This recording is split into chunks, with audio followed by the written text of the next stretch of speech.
우연히 오래된 사진첩을 들춰보다가 제 어린 시절의 사진들을 보게 되었습니다. 그곳에는 허름한 옷을 입고요.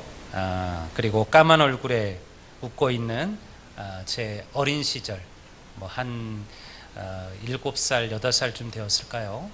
그런 사진이 그곳에 있었습니다. 그곳은 강원도 정선의 아주 시골이었고요. 아버지가 목회하시던 바로 그 교회였습니다. 몇 장을 넘어간 그 사진첩에는 제 중고등부 시절의 사진도 있었습니다. 강원도 강릉의 경포대 해변에서 찍은 밝게 웃고 있는 제 사진, 그 옆에는 예쁜 여학생도 하나 같이 앉아 있었습니다. 지금은 누군지도 잘 기억이 나지 않는 그런 사진이었습니다. 또 몇 장을 건너가면요, 그곳에는 제가 서울의 총신대학에서 공부했던 그 캠퍼스에 친구들과 함께 같이 둘러앉아서 찬양하고 기도하던 그런 사진도 그 사진첩에 들어 있었습니다. 그 사진첩에는 결혼을 하고 아이를 낳고요, 그리고 군목으로 가서 장병들과 함께 어깨동무를 하고 찍었던 제 젊은 시절의 또 모든 사진들이, 이야기들이 그곳에 있었습니다. 거기에 짧지만 인생이 들어가 있는 거죠. 그러면서 이런 생각을 했습니다. 물론 7, 80년을 살아오신 우리 권사님들, 집사님들의 비할 바야 아니겠지만, 벌써 나도 꽤 오랜 세월을 살았구나. 강원도 정선 깡촌에서 살던 제가 이제 목사가 되고 하나님의 말씀을 전하는 자가 되었습니다. 여러분, 그러면서 제가 느낀 것은 무엇이었냐면 감격과 은혜였어요. 저는 그거를 이 사진첩을 들춰볼 때마다 느껴요. 사진첩을 들춰볼 때마다 지금의 나를 생각하면 하나님께서 내 삶에 어떠한 은혜를 베푸셨느냐, 이것을 알게 됩니다. 제 인생의 순간순간마다 하나님께서 함께하고 계셨구나. 그때는 몰랐지만, 그때는 아픔이고, 그때는 눈물이고, 그때는 슬픔이었지만, 지금 돌아보니 그 절망과 낙담의 순간에도 하나님께서 항상 나와 함께 하셨다라는 것을 깨닫게 되었습니다. 여러분도 한번 오래된 사진첩들을 한번 들춰 보십시오. 환히 웃고 있는, 혹은 인생의 고달픔에 그려져 있는 그 사진 속에, 그 사진 속에 내 옆에, 내 뒤에 여러분 주님께서 여러분과 함께하고 계셨음을 믿습니다. 오늘 제가 여러분과 나누고자 하는 것은 바로 주님과 함께하는 삶의 기쁨에 대한 이야기입니다. 주님과 함께하게 될 때 우리의 삶에 어떠한 놀라운 역사가 나타나는지, 하나님께서는 태초에 에덴 동산을 만드시고요, 그리고 그곳에 자기의 형상대로 아담과 하와를 창조하셨습니다. 그곳은 완전하고 완벽하게 아름다운 곳이었습니다. 그리고 하나님은 그 에덴 동산에서 이 아담과 하와와 함께 계셨습니다. 어떤 이들은 지금도 묻습니다. 왜 그곳이 에덴입니까? 왜 우리는 지금도 어떤 인류의 이상향을 얘기할 때 그곳은 마치 에덴 동산과 같다라는 말을 쓰잖아요. 무엇이 그렇게 아름다웠길래, 그 에덴 동산이 무엇이 그렇게 특별했길래 그곳을 에덴이라고 불렀을까요? 여러분, 에덴 동산이 에덴인 이유는 간단해요. 하나님이 그곳에 우리와 함께 계셨기 때문인 줄로 믿습니다. 그 동산이 아름답고 찬란하고 거기에 맛있는 과일이 있고, 그리고 여러분들 또 바닥이 보이는 그러한 생명수의 강이 흘러서 에덴이 아니에요. 하나님께서 우리와 그곳에 함께 계셨기 때문이라는 거예요. 그래서 그곳에는 눈물이 없고 슬픔이 없고 근심이 없고 걱정이 없고 염려가 없었던 거죠. 그런데 오늘 수많은 그리스도인들이 염려와 걱정에서 벗어나지를 못합니다. 우리가 오늘 읽은 빌립보서를요, 다른 말로 표현한다면, 우리가 부제를 단다면 이런 거예요. 도대체 염려할 것이 무엇인가? 빌립보서가 우리에게 가르치는 것은 바로 이거예요. 하나님께서 우리와 함께하고 계심을 믿는다면 너희들이 어찌하여 염려하고 걱정하고 불안해하느냐. 이것이 빌립보서가 우리에게 가르치는 것이죠. 여러분, 우리가 오늘 읽은 본문 빌립보서 4장 6절 말씀을 보십시오. 뭐라고 기록하고 있습니까? 아무것도 염려하지 말고 다만 모든 일에 기도와 간구로 너희 구할 것을 감사함으로 하나님께 아뢰라. 여러분, 이것이 오늘 우리가 붙들고 가야 될 말씀이에요. 살다 보면요, 어떤 나는 하루의 대부분을 걱정과 염려 속에서 살아가기도 합니다. 경제적인 어려움들이 우리를 힘들게 합니다. 사업의 문제가, 자녀들의 문제가, 혹은 부모님들의 문제, 건강 문제, 노후의 염려, 나아가 집안의 사소한 일들이나 혹은 사람들 인간관계 때문에 우리가 머리를 감싸지기도 합니다. 여러분들 특별히 좀 기도해 주실 것은 우리 참 안타깝지만 우리 지난주에 우리 체육대를 하다가 우리 정의자 권사님께서 우리 오른쪽 다리가 골절이 되셨어요. 그래서 지금 단순히 좀 부러진 게 아니고 좀 뼈가 복숭아 쪽이 좀 깨져서 사실은 화요일 날 이제 수술을 하셔야 될 형편입니다. 여러분들 좀 기도해 주시고 잘 낫도록. 제가 이제 그런 생각을 해요. 참 우리 정말 조심해야 되겠구나. 이 어르신들의 뼈가 그 수수깡이란 말이 맞나 봐요. 그냥 이렇게 통 넘어지면 부러지셔요. 이게 아무래도 이제 골다공증도 오고 하니까요. 여러분, 근데 그게 인생 아닙니까? 뭐 특별히 거기서 부러졌나요? 아니요. 그냥 집에서도 어르신들은 그냥 넘어져서 부러지기도 하고 깨지기도 하고, 그게 인생의 이야기입니다. 우리의 삶 속에 그런 문제들이 발생합니다. 때로는 큰, 어찌할 수 없는 큰 문제가, 세상은 아주 사소한 것들이 우리를 염려하게 만들고 근심하게 만들어요. 그런데 여러분, 바로 여기서 하나님을 아는 자들과 그렇지 않은 이들의 차이가 생기는 거예요. 사랑하는 성도 여러분, 절망과 위기의 순간 평강의 하나님이 우리와 함께하고 계심을 믿으시기를 주의 이름으로 축원합니다. 염려하지 말라는 것과 두려움이 없다라는 것은 다른 이야기입니다. 인생은요, 끊임없는 두려움 속에 살아갑니다. 우리가 살아가는 길은요, 평탄한 대로가 아닙니다. 여러분 가운데 누구도 내 인생에 나는 단 한 번의 눈물도 없고 아픔도 없고 슬픔도 없었다라고 말할 수 있는 인생이 누가 있겠습니까? 우리 모두는요, 다 그러한 삶을 살아왔어요. 어찌 보면 어디에 묻혀일지도 모르는 지뢰밭을 걷는 것과 마찬가지인 것이 바로 우리의 인생입니다. 아무것도 염려하지 말라는 말이 아무것도 염려할 것이 없을 것이다라는 얘기는 아니에요. 우리의 삶 속에 이런 일들이 많을 것이라는 거예요.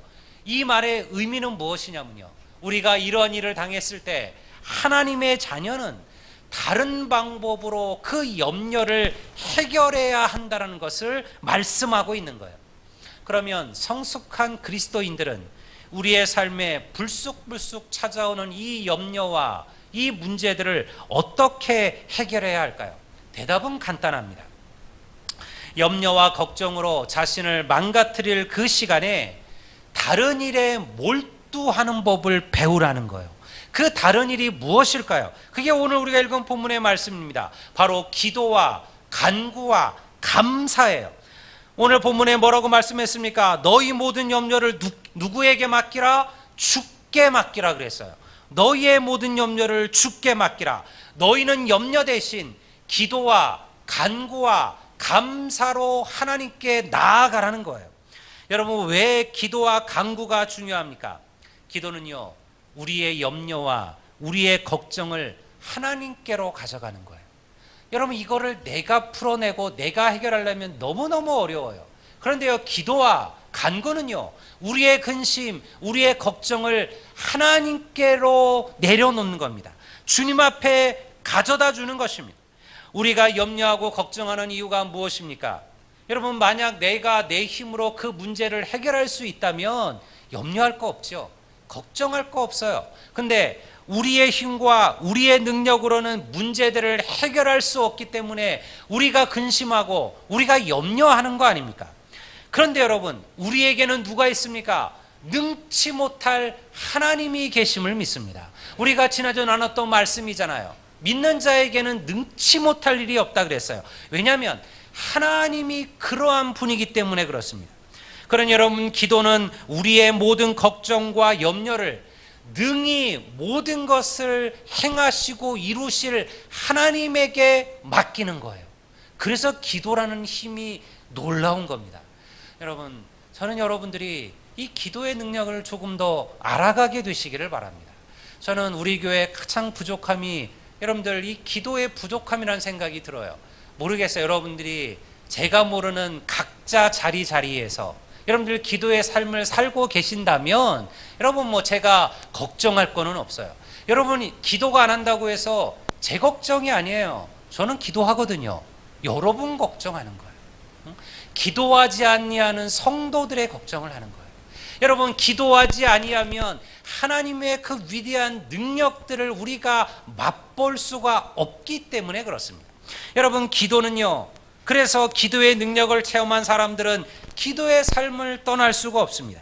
염려와 걱정을 극복하는 힘이 바로 기도의 훈련이에요. 우리는 기도를 통해서 위대하신 하나님의 능력을 사용하는 법을 배우는 거예요. 여러분, 하나님은 우리에게 거저 부어주지 않습니다. 하나님은 놀라운 능력과 힘을 갖고 계셔요. 근데 그것을 사용하는 방법이 있어요. 여러분, 우리가 자동차를 그냥 쓸 수 있는 게 아니잖아요. 우리가 아무런 아이한테 자동차 키를 맡깁니까? 아니잖아요. 가르쳐야 되죠. 자동차라는 문명의 이계를 잘 이용하려면요, 그거를 어떻게 쓰는지를 가르쳐야 돼요. 시동 거는 법도 가르쳐야 되고요, 엑셀레이터 밟는 법도 가르쳐야 되고요, 때로는 브레이크를 밟는 법도 가르쳐야 됩니다. 기본적으로 이 차가 어떻게 이루어져 있는지도 가르쳐야 돼요. 그렇게 되면요, 어느 순간 그 자동차의 능력들을 활용할 수 있게 되는 거죠. 여러분, 우리가 위대하신 하나님의 능력을 사용하는 법을 배우는 게 뭐냐? 그게 기도예요. 성도는 기도를 통하여 하나님의 능력을 사용하는 법을 배우는 거예요. 제가 신학대학을 졸업하고 목사 안수를 일찍 받았어요. 보통은 30살이 돼야지만, 저희 교단에서는 30살이 돼야지만 목사 안수를 받습니다. 그런데 선교사들과 군목들에게만 27살에 목사 안수를 받도록 허용이 되었어요.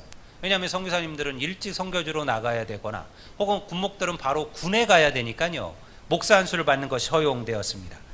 그런데 문제는 뭐냐면 27살짜리 목사를 이 사회교회에서 써주겠냐는 거예요. 월칙대로 하면 목사 안수를 받고 바로 군대를 가면 되는데, 군대에서 사람을 막 뽑아놨다가 나중에 보니까 자리가 없는 거예요. 그래서 무조건 대기해라. 이번에는 못 들어간다. 그래서 2년 동안이나 군에 못 들어가고 대기를 해야 됐습니다. 여러분, 그러니까 당장 먹고 사는 문제가 당장 저희 가정에게 찾아왔습니다. 당시에 집사람이 일을 하고 있었지만요, 이제 곧 출산 때문에 일을 그만두어야 될 형편이었습니다. 저도 이제 자리를 구해야 되는데, 여러분, 전도사님보다도 나이가 어린 목사를 교회가 쓰려고 하지를 않지요. 이게 위계질서가 다 무너져 버리잖아요. 그나마 아내가 일하고 제가 교육전도사로 일하면서 그렇게 살림을 했었는데요, 이제 아내도 그만두고 저도 사역자를 구하지 못하면 정말 손가락만 빨아야 될 형편에 처한 거죠.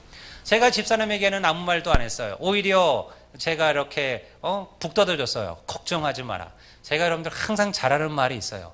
걱정하지 마라. 내가 어디 빠진다고 어디를 못 가겠냐? 하나님께서 나 같은 사람을 안 쓰시겠냐? 저는요 항상 그렇게 얘기했어요. 집사람에게도 걱정하지 마라. 금방 연락이 올 거다. 근데 제가 부목사로 지원했던 곳에서 한 군데도 연락이 오지를 않는 거예요. 큰 걱정 속에 사실은 집 앞을 나갔다가요, 한 작은 지하 교회를 제가 발견했어요.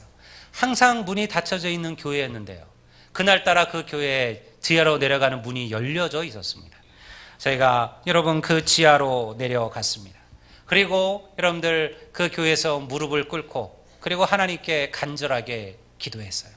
하나님께서 제 걱정, 제 염려, 제 근심 주께서 좀 기억하여 주옵소서. 주께서 길을 열어주십시오. 여러분, 하나님의 놀라운 은혜가 그거예요. 놀랍게도요, 제가 기도에 무릎을 꿇은 그 다음 날 바로 저를 부목사로 쓰겠다는 교회에서 연락이 왔어요. 그 교회가 여러분들 제가 군에 오기 전까지 사역했던 구로에 있는 구로 동광교회였습니다. 제가 거기서 2년 동안 부교역자로 사역하면서 제가 군에서 목해야 될 많은 것들을 그 교회에서 배운 거죠.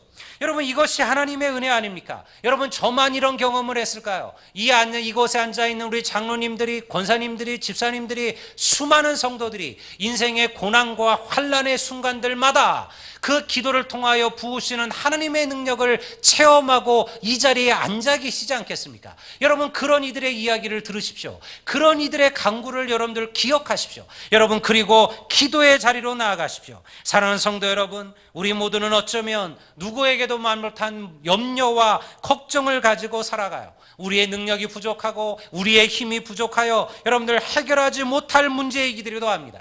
그럴 때마다 여러분, 기도와 간구의 자리로 나아가시기를 주의 이름으로 축원합니다. 능치 못하실 하나님께서 여러분 능히 역사하여 주실 것입니다. 이것이 바로 기도와 간구의 능력이에요. 또 하나, 우리의 염려와 근심을 해결하는 열쇠가 무엇이냐? 그것은 바로 감사입니다. 기도와 간구에는요, 감사라는 친구가 함께 따라가야만 돼요. 주일학교 고개 들어라. 얘들아, 목사님 봐라. 목사님 봐라. 여러분, 제가 감사하는 법을 배우면요, 염려와 근심이 사라집니다. 왜냐하면 감사하는 이가 염려하는 법은 없어요. 염려와 감사는요, 함께 가기가 어려워요. 감사하면 감사하게 되고요, 염려하면 염려하게 되는 거예요. 여러분, 우리가 염려를 선택할 수도 있고 우리가 감사를 선택할 수도 있어요. 저는 작은 지하교회에서 무릎을 꿇었을 때 제가 하나님께 구했던 것은 바로 감사였어요. 하나님, 저는요, 하나님께서 제 이 근심과 걱정을 언젠가 감사와 기쁨으로 바꾸실 것임을 믿습니다. 언젠가 이 순간들이 제게 간증이 되고 그리고 제게 이 순간들이 은혜의 고백이 되게 할 것임을 믿습니다. 여러분, 그대로 되었잖아요. 여러분, 그 순간 그때 제 어려움, 제 근심, 제 걱정들이 오늘날 저에게는 간증이 되고 여러분들에게 전할 수 있는 은혜의 고백이 되었잖아요. 여러분, 이것이 하나님의 은혜예요. 오늘날 성도들의 근심과 염려는 어디서 시작되는 것입니까? 감사를 잃어버린 데서 시작되는 거예요. 여러분, 너무 큰 교회, 여러분들 그곳에 여러분들의 마음을 두지 마세요. 여러분, 저도 그런 얘기 많이 들어요. 큰 교회를 다니고 오셨던 분들도 그런 얘기를 합니다. 큰 교회에 비하면 불평할 것밖에 눈에 보이지 않을 때가 있어요. 이것도 안 돼 있고 저것도 안 돼 있고 이것도 모자르고 저것도 모자르고. 당연하죠. 여러분들, 큰 교회에 비하면 우리가 교육자가 제대로 세워져 있습니까? 여러분들, 시설이 완벽하게 얼마나 좋은 시설에 불구하고 불평의 눈으로 보면요, 한도 끝도 없는 거예요. 근데 저는 여러분, 우리가 얼마나 많은 것을 가졌습니까? 여러분, 광주에 있는 교회들 가운데요, 우리 정도 교회에 주차장을 갖고 있는 교회가 없어요. 여러분들, 수많은 목사님들이 우리 교회로 올 때마다 이거를 얼마나 부러워하는데요, 이 주차장을 갖고 있다는 거. 왜냐하면 주차 때문에 목사님들이 스트레스를 엄청 받아요. 주차 때문에 싸우는 성도들이 너무 많은 거예요. 자기들끼리 교회 예배하러 왔다가 왜 주차를 네가 거기다 했느냐, 내가 항상 하는 곳인데 왜 네가 했느냐, 이러면서 싸우고 돌아가는 거예요. 여러분, 얼마나 감사할 일이에요. 하나님께서 우리 교회에 임하는, 여러분, 우리 교회 여러분들 얼마나 좋습니까? 우리가 자리가 없어서 들어와서 앉을 자리가 없다면 그것도 얼마나 고달픔이에요. 근데 여러분들, 얼마나 넉넉해요. 얼마나 빈자리가 많습니까? 감사할 일 아닙니까? 원하는데 아무데나 앉으셔도 돼요. 좀 앞자리 좀 앉으세요. 제가 여러 번 얘기했잖아요. 여러분들, 뒤에 앉으시면요, 나도 모르게 여러분들 잡담하게 됩니다. 나도 모르게 딴 얘기하게 돼요. 나도 모르게 정신이 분산되게 마련이에요. 그러니까 가능하시면 우리 믿음을 시작하시는 분들, 하나님 말씀을 더 사모하시는 분들은 가능하면 앞자리를 사모하세요. 여러분, 감사로 보시면요, 감사의 고백이 한도 끝도 없어요. 근데 불평의 눈으로 보시고 염려의 눈으로 보시고 근심의 눈으로 보시면요, 매사가 다 그렇습니다. 바울이 빌립보서 4장 12절에서 무엇이라고 고백했습니까? 나는 비천에 처할 줄도 알고 풍부에 처할 줄도 알아. 모든 일 곧 배부름과 배고픔과 풍부와 궁핍에도 처할 줄 아는 일체의 비결을 배우느라. 이 고백이 바로 감사예요. 바울은 어떤 환경에서도 내가 감사하는 법을 배웠다라고 고백하는 거예요. 환경이 어떠하든지 간에 좋은 환경, 좋은 여건 속에서 감사하는 것이 아니라 어떤 환경 속에서도 내가 감사하는 법을 배웠다. 바울이 옥중에 갇혀서도 그가 무엇이라고 성도들을 권면합니까? 4장 4절을 보면 이렇게 기록되어 있습니다.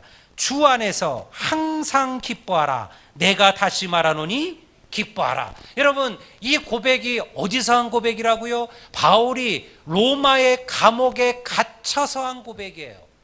너희들이 기뻐하라. 내가 기뻐하는 것처럼 너희들도 기뻐하라. 왜? 그가 감사가 무엇인지를 알았기 때문에 그렇습니다. 여러분, 감사하는 법을 배우면요, 염려하는 법을 잃어버립니다. 감사하는 법을 배우면 염려하는 법을 잊어버리게 되는 거예요. 근심하지 않아요. 하나님께서 함께 계심을 믿는 거예요. 하나님께서 어떻게든 도우실 것을 고백하는 거예요. 그것이 감사죠. 오늘 우리가 읽은 본문에도 동일한 말씀을 얘기하고 있습니다. 그리하면 너희 모든 지각에 뛰어난 하나님의 평강이 그리스도 예수 안에서 너희 마음과 너희의 생각을 지키시리라. 걱정과 근심과 염려에 빠진 우리의 마음과 생각에 하나님께서 평강을 부어주신다는 거예요. 왜? 우리가 감사하면. 여러분, 이것이 은혜 아닙니까? 불평과 비난은요, 하나님의 교회를 무너뜨리는 사단의 가장 쉬운 그러나 가장 효과적인 무기입니다. 여러분, 2000년 전처럼 성도들을 화형의 자리로 몰아넣고 십자가에 못 박고 불에 태워 죽이지 않아도요, 여러분, 교회와 성도를 무너뜨리는 쉬운 방법이 있어요. 바로 성도들 안에 불평과 불만과 비난을 일으키는 거예요. 감사를 잃어버리게 만드는 거예요. 그러면요, 교회는 한순간에 무너지게 되어져 있습니다.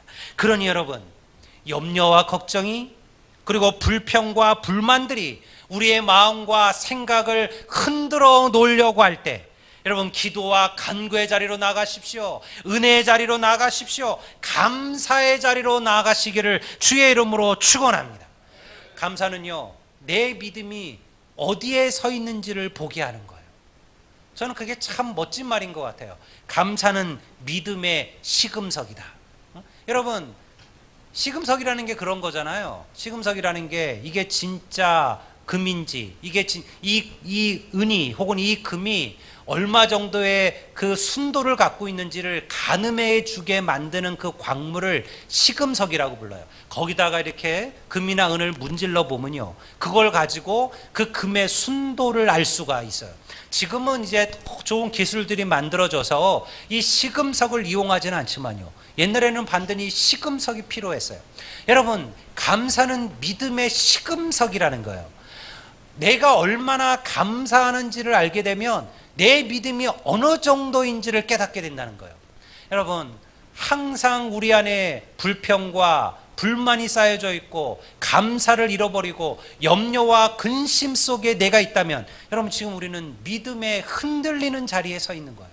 여러분, 감사를 회복하기를 위하여 기도하셔야 돼요. 하나님께서 이미 내게 주신 것들을 돌아보십시오. 여러분, 앞으로 내가 아직도 내게 없는 거, 아직도 안 주어진 거, 이것 때문에 불평하지 마시고, 여러분, 제가 제 인생의 사진첩을 돌아보면서 하나님께서 내 인생의 순간순간마다 어떻게 나와 함께 하셨는지를 돌아보며 감격하며 감사했던 것처럼, 여러분, 우리의 인생의 길들을 쭉 돌아보십시오. 그 순간 곳곳에 하나님의 은혜, 하나님의 섭리가 우리와 함께하고 계셨음을 믿습니다.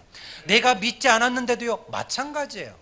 여러분, 내가 그 시절 하나님을 모르고 살았던 삶이라 할지라도요, 그래서 더 감사하죠. 그런 나를 하나님께서 순간순간 붙드시고 인도하셨다는 거예요. 욥은 최악의 상황 속에서도 감사를 잃어버리지 않았습니다. 모든 것이 다 살아버진 상황 속에서 욥이라는 인물은 어떻게 기도했습니까?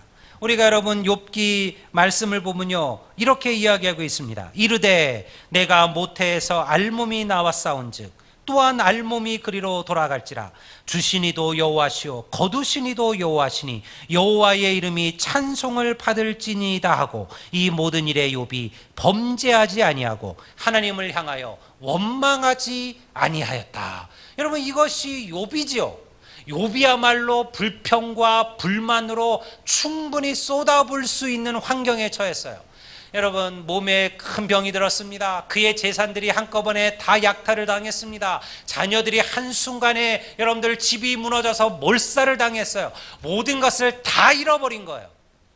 욥이야말로 원망하고 불평하고 하나님을 저주할 수 있지 않았겠습니까? 근데 그렇게 하지 않았다라는 거예요.